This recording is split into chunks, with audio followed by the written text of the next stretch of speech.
You're lying in bed. The world around you is silent, but your mind is alive with echoes.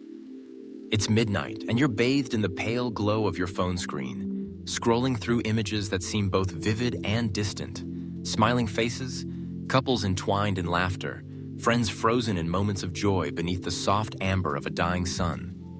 Each picture a celebration, each smile a declaration of connection, togetherness, belonging. And yet as you scroll, a strange sensation creeps in.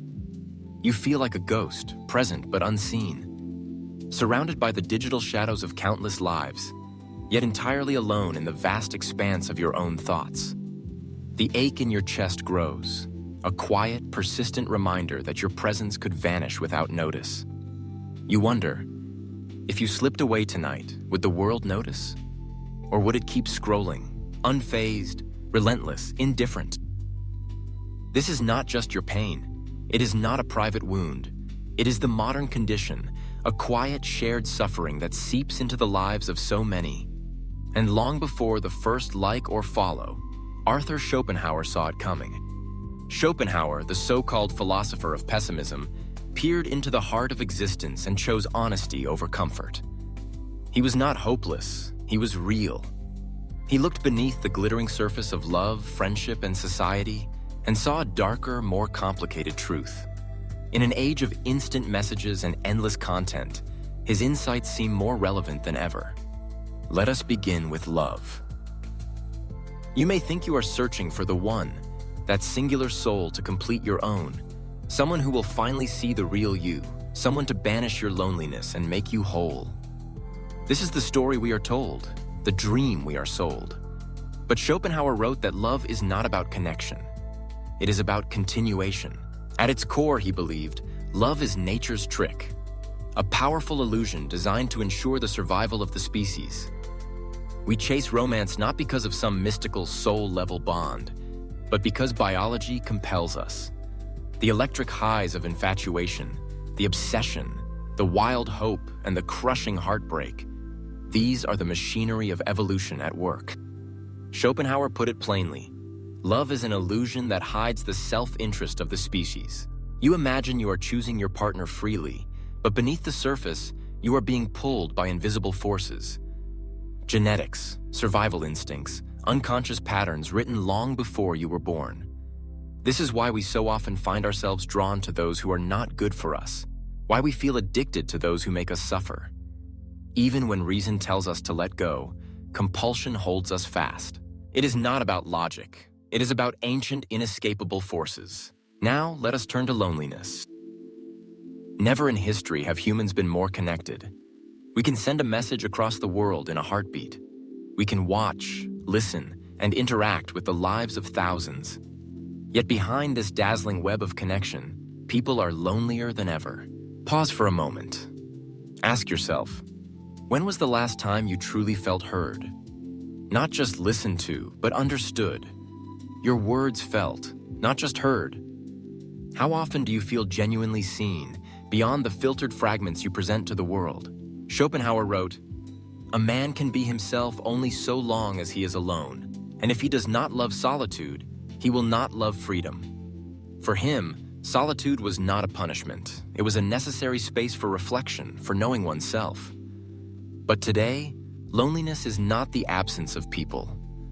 It is the absence of understanding. It is being perpetually surrounded, yet never truly known. Consider your relationships. How much of them are real and how much are performance? How much of your life is spent polishing, editing, filtering, making yourself presentable?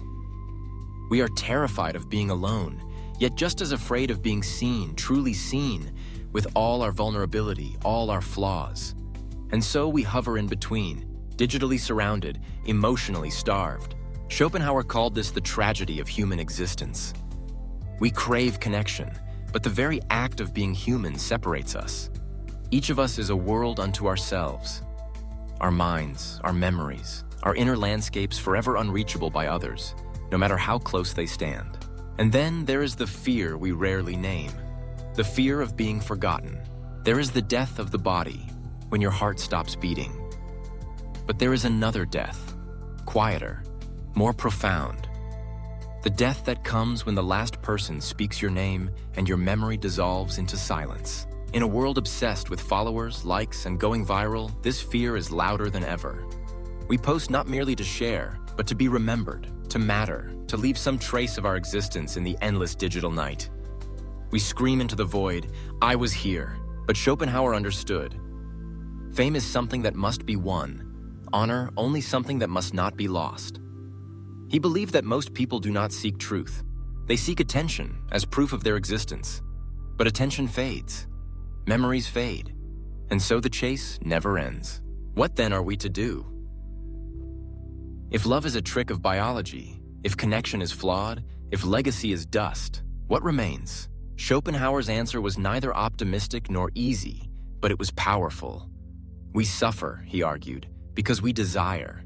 Desire pulls us forward, promising fulfillment but delivering emptiness. We are always reaching, always wanting, always hoping for something that lies just out of reach.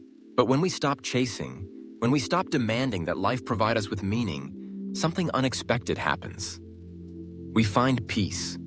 Schopenhauer called this resignation, a calm surrender to the truth of existence. Not despair, but liberation. When you stop expecting love to save you, you become free to experience love honestly. When you stop begging others to validate your existence, you begin to live more authentically. When you stop striving to be remembered, you become fully present. From Schopenhauer's philosophy, 3 takeaways emerge. Not to sadden, but to clarify. First, your worth is not tied to being seen. Being unnoticed does not mean you are unworthy. Most of history's greatest thinkers and creators were not recognized in their time.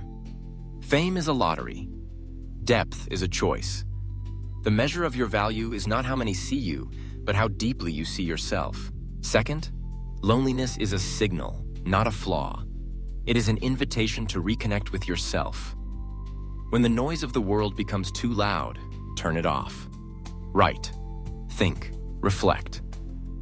The relationship you have with yourself is the only one that you are guaranteed to carry to the end. Solitude, properly embraced, is not a curse but a sanctuary. Third, love is not ownership. It is witnessing. Do not search for someone to complete you, for the one who will fill your emptiness. Instead, search for someone who allows you to be who you already are and offer that same gift in return. Be the witness, not the owner, of another's soul. Schopenhauer was often accused of being grim, but perhaps he was simply honest. We suffer not because the world is cruel, but because we expect it to be fair, romantic, meaningful. The moment you release those expectations, you begin to breathe freely. In a world desperate to be liked, try being real. In a world obsessed with being seen, try seeing. Your depth is not a weakness. Your sadness is not a defect. It is proof that you still feel, that beneath the numbness of modern life, there is something in you that remains alive. Think of the night sky, vast, dark, and endless. Each star a distant fire, separated by unimaginable distances, yet together forming a tapestry of beauty and meaning. Human beings are like those stars, isolated in their own existence, yet part of something larger, something that stretches beyond comprehension. Schopenhauer invites us to dwell in this paradox, to accept the loneliness, to see through the illusions, to find peace not in what the world gives us, but in what we make of ourselves, to let go of the desperate need to be loved, seen, remembered, and in that letting go, to discover a deeper, quieter joy. When you find yourself lying awake, haunted by the sense of absence, remember, you are not alone in your loneliness.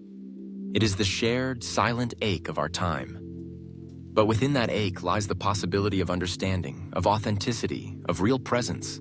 You are more than a collection of images, more than the sum of your likes and followers. You are a consciousness, a mystery. A question asked by the universe and answered only by your own existence.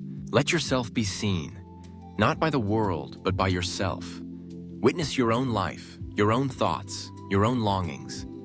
Embrace the solitude and let it teach you who you are. And when you do reach out, when you love, when you connect, let it be from this place of honesty, not to fill a void, but to share the fullness of your being. If legacy is dust, let your presence be a flame. Brief, perhaps, but brilliant in its own right. The world will keep scrolling. But you do not have to. You can pause. You can reflect. You can choose depth over noise, being over performing, witnessing over owning. This is Schopenhauer's quiet gift to us, a philosophy not of despair, but of liberation. To see the world as it is, without illusion, and still find meaning, still find peace. In your midnight solitude, remember, the ache you feel is not a failure. It is the mark of your humanity. It is the echo of your depth. And that, in itself, is enough. If this video bent your mind, share your thoughts in the comments. Like and share with your fellow philosophers. If you want to explore more mind benders, hit that subscribe button.